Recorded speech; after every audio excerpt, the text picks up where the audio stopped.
The clouds parted over the Isles of Boreas. It was time to choose.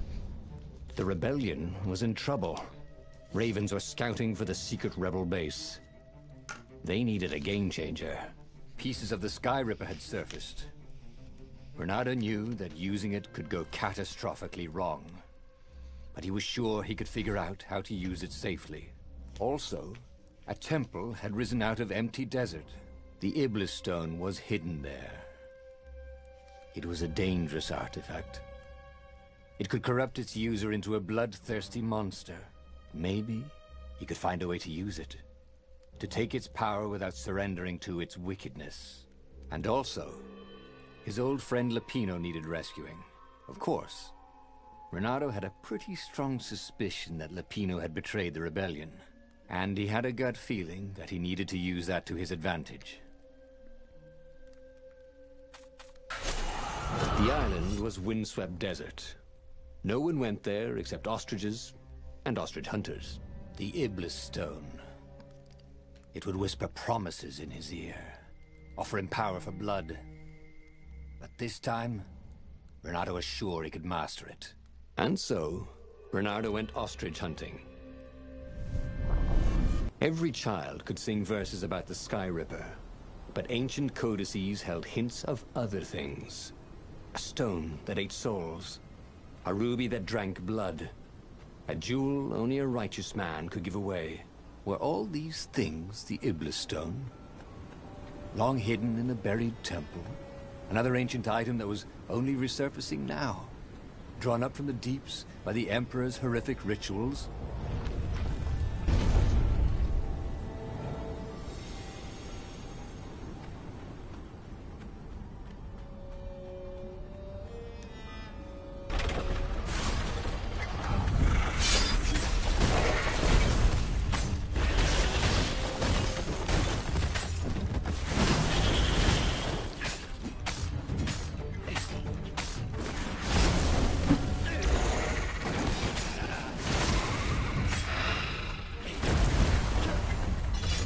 Ravens were already here, cawing in frustration. They were still searching for a way in. Good. Then he hadn't come too late.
I went this way last time.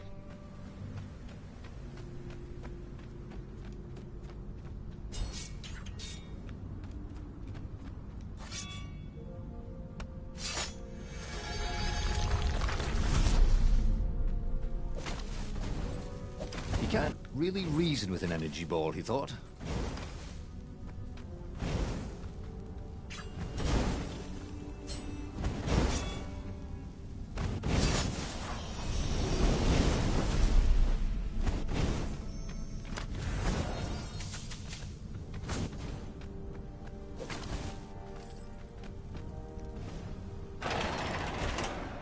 There had to be some way to use the Iblis Stone. It was old, wasn't it? People are so much cleverer now. And Renato was pretty sure he was cleverer than most people.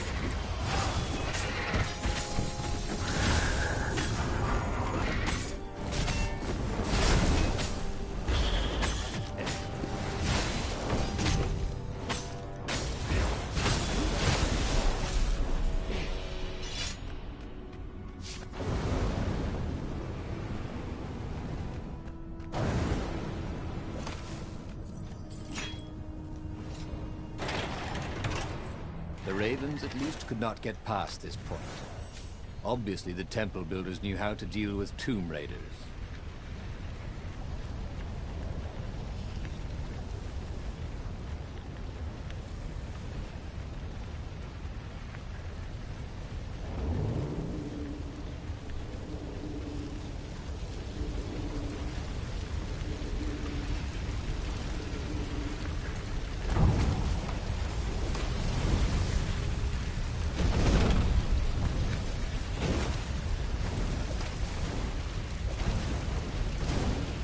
Ow!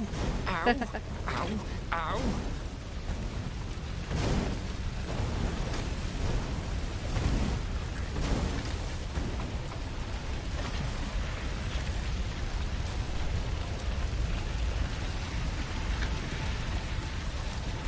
It was a stone of the purest blackness. It reflected no light, like a void made solid. Nervous, he picked it up. I can make you mighty. Who said that? Give me blood. It was the stone. Eager. Thirsty. Kill the Emperor's daughter. Now you, Emperor. That seemed tempting and terribly wrong. Zenobia was the Emperor's greatest general and a potent witch. But they had been close once. And he had a sneaking suspicion the gem would try to control him. Why not capture the core of Sky Ripper instead? It was the eye of a lost god torn out by the Transcendent Emperor to power his greatest weapon. Get the core, said the stone anxiously. But even though Renato knew how evil the gem was, he had a clever plan for dealing with it. Why was he listening to a talking rock? Ah, but the rock had a point. If the stone could truly turn him into a powerful warrior, he could defeat the Emperor with the very weapon the wicked old Toad had sought for himself. To be a hero, you had to sacrifice old friends sometimes. Especially when they've become enemies.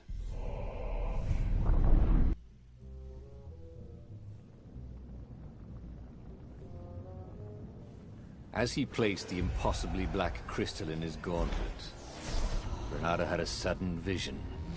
Charred fields covered in dead ravens below a black sun. Was it the time of the lost gods before the Transcendent Emperor? Was it the future?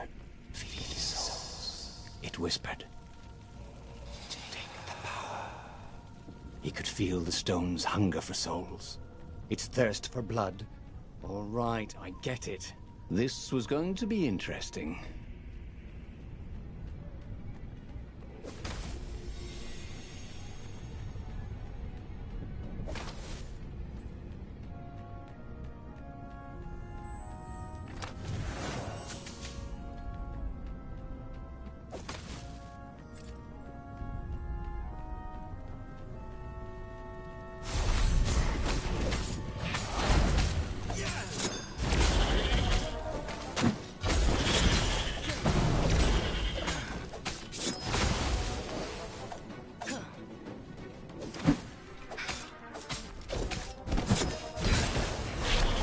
The ravens on Zenobia's island were no match for Renato.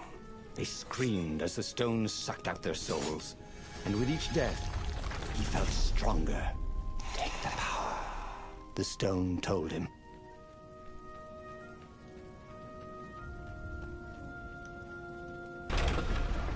He couldn't do worse with Zenobia than he'd done with the core, could he?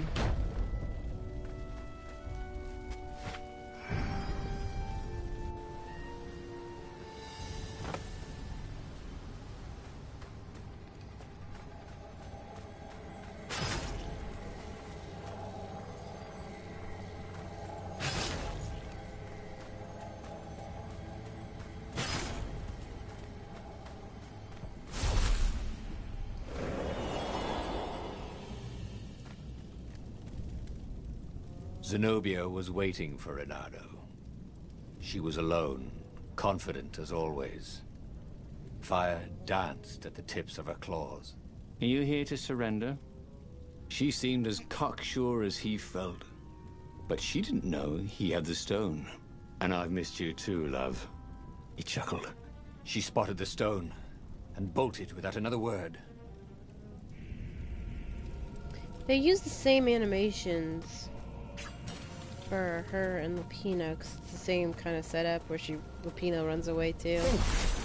They even run the same.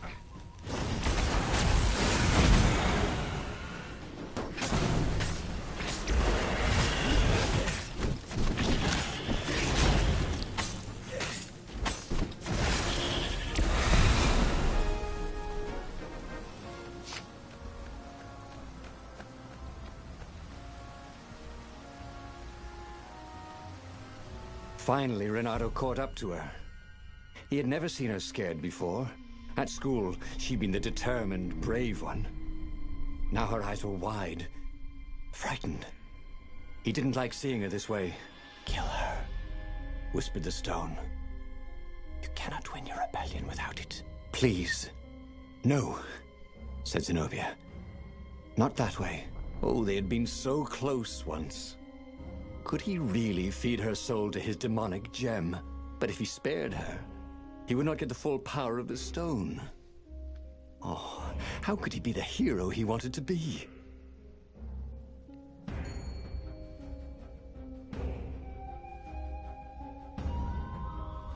With a flick of his wrist, he slashed Zenobia's throat. Her eyes widened even more. And then the light went out of them. Renato felt amazing. Power was rushing into him like water from a burst dam. Oh, such brilliance, exulted the Iblis stone. Tasty. He felt a bit bad about killing her. He was pretty sure she still loved him. But needs must when the devil drives. Renato returned to the Farfarer and set a course for the Nexus. The Empire had a communication outpost there. He could call the Emperor directly. It was time to seize the outpost and let the Emperor know what he had done.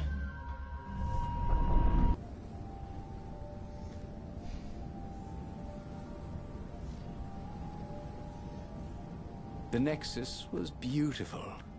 He'd never realized how beautiful. Everything glowed.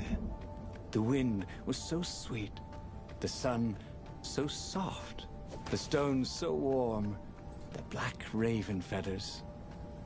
Black feathers. Suddenly, his eyes are filled with them. He's falling through smoke, under a dead sun. A voice calls him home. Is this a vision? Whose? Is this the time of the lost gods? Or the future? No matter.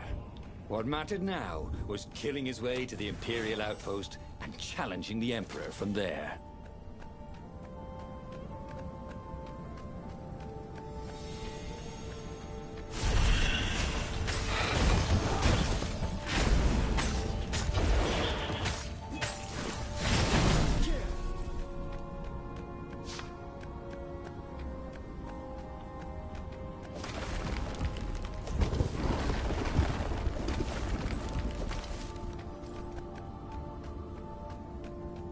Up ahead was Lupino. What was he doing here? Bernardo! Hey, Same buddy. as the last one, Hey there, too. old buddy. Please don't kill me. Number Why 12 would I path. kill you? Asked Bernardo, although he had been thinking about it. Well, you've become... no, I mean, no disrespect at all here.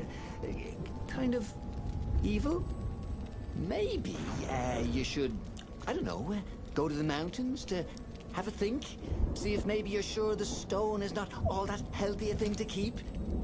I suppose you wanted, Renato said, and poked Lapino in the chest for emphasis. Oh, had he just killed Lapino? Oh, damn it.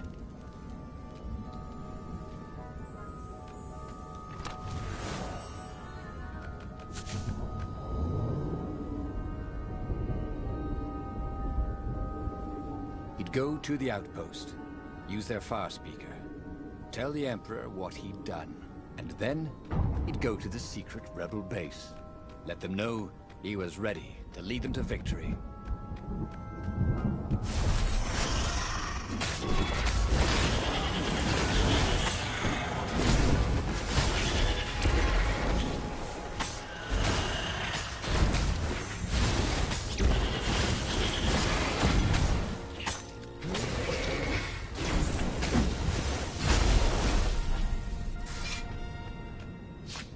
Renato rampaged through the Imperial outpost like a water buffalo rampaging. At the last moment, he remembered not to kill the far speaker toad. After all, he wanted a word with the Emperor. But there was only silence. Haha! The Emperor was scared, like little girl. Well, he would gather the rebel army and slaughter the Imperial fleet. Yes! Applauded the Iblistone. Tremendous. Then the Emperor would have to answer his far speaker, wouldn't he? Who are you? Asked a distant voice that sounded uncomfortably like Zenobia. What have you become? The mountains. Go to the mountains, urged another that sounded a bit like Lapino.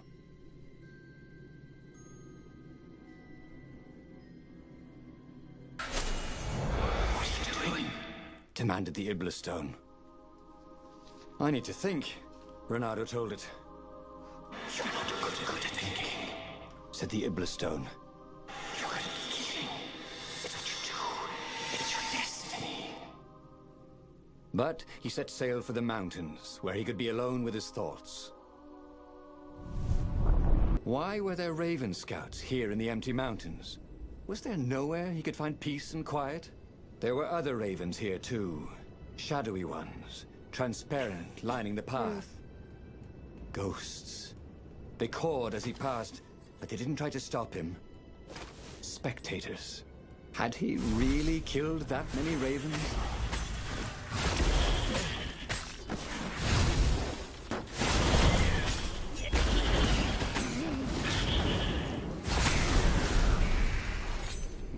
Then he saw her. Zenobia. She was a ghost too. She ran off when she saw him. How could a ghost be afraid? He followed her. He had to.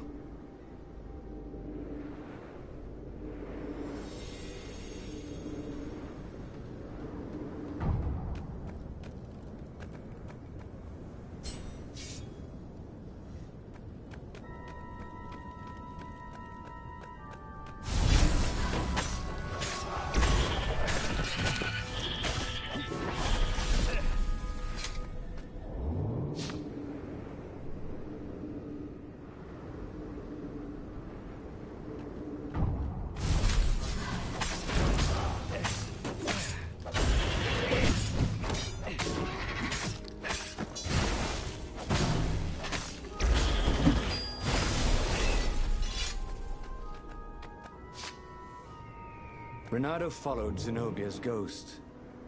Had he gone mad, seeing ghosts?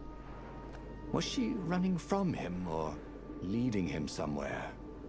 He'd come here to be alone, but he'd never been less alone in his life.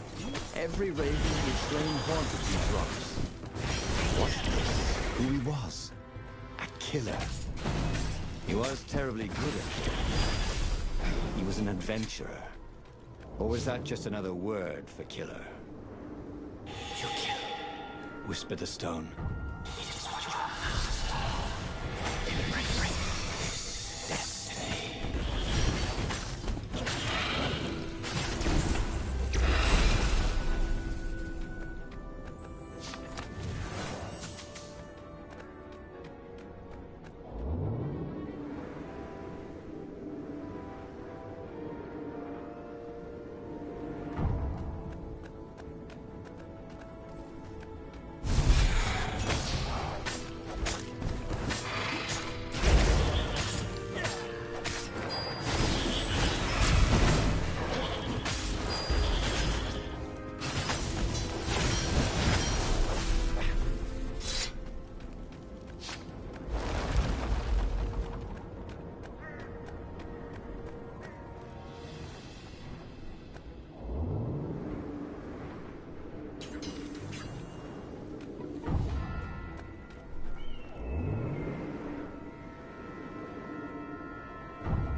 try. The focus on the job he had to do. The rebellion. Wasn't there a battle coming soon? Would there be ravens to kill? Even an emperor? Such killing. Much wow. Ooh, he'd never been so excited. At the end of the mountain path, Zenobia awaited him. Why did you kill me? She said. I was your prisoner, and I loved you. I needed the power, he said. Haven't you heard? For killing me? Asked his old friend Lapino, stepping out of the shadows. Because a filthy traitor? Said Renato. For once, Lapino didn't reply. The demon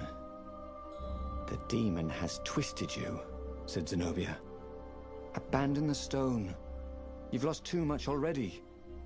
Her words bit deeper than any sword ever had. So he shook his head, and once again swung his blade through her and Lapino. It had to all mean something. If he gave up the stone now, he would have sacrificed Zenobia and Lapino for nothing. So, Renato set course for the Imperial fleet, where he would end it all. The Emperor, the war, the madness.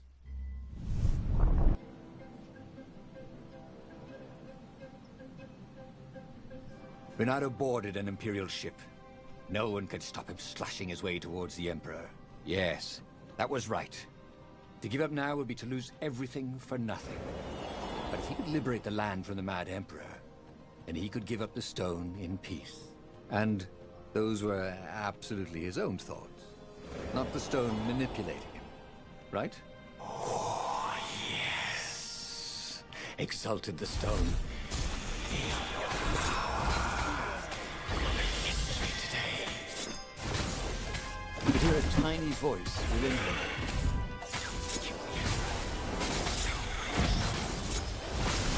Madness? I have to kill the Emperor, he told himself. That's what it meant to be a hero. To do what had to be done, no matter how terrible the cost. Yes.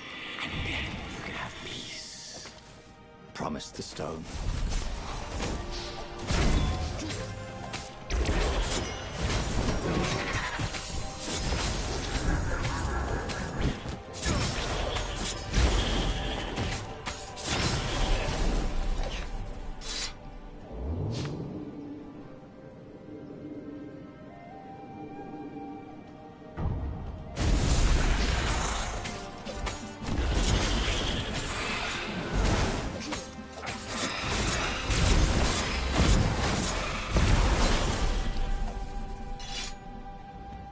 The tiny voice, whatever it was silent. He couldn't see ghosts around him, but he could feel them. If he gave up now, they would be angry. They would have all died for nothing. Who could give up this kind of power? Could anyone? Oh, he was just a fox with a talent for swordplay. How had this burden come to him? The Emperor offered the sword.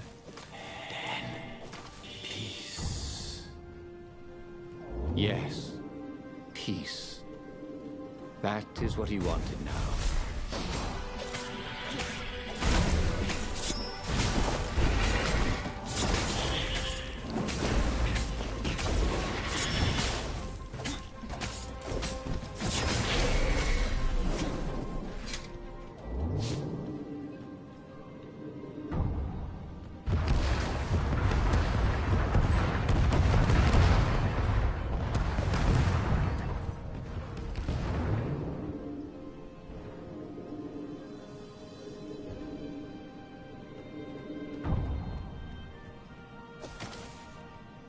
Soon he'd confront the Emperor. Funny that this whole war had come about because the Emperor feared death. Now it was coming for him. There was some sort of lesson there, wasn't there?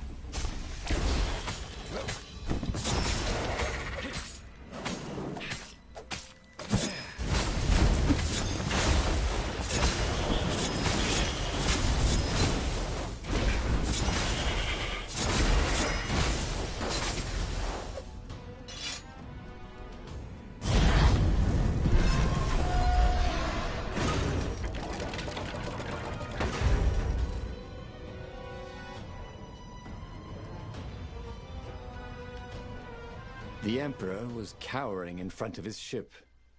No, please don't kill me. Croaked Emperor Isengrim III. Here, take the crown. I don't want it anymore. You must kill him, or you will have his troops. He will send assassins. Please, have mercy. The rebellion is won. Or you could be emperor. I'll just go be a scientist or minstrel. So gummy bears. Yeah, I promise not to bother you. It's your moment.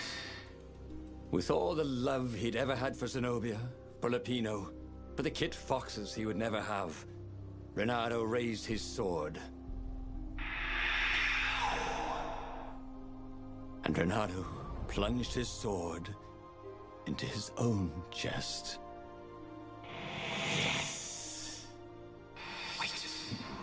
What?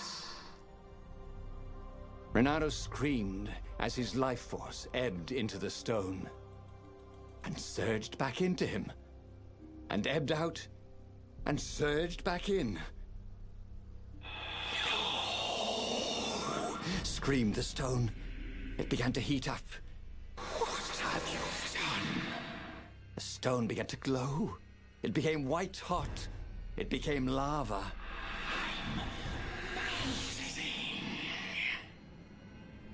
Nice knowing you, said Renato, as the lava ran like butter. And he died.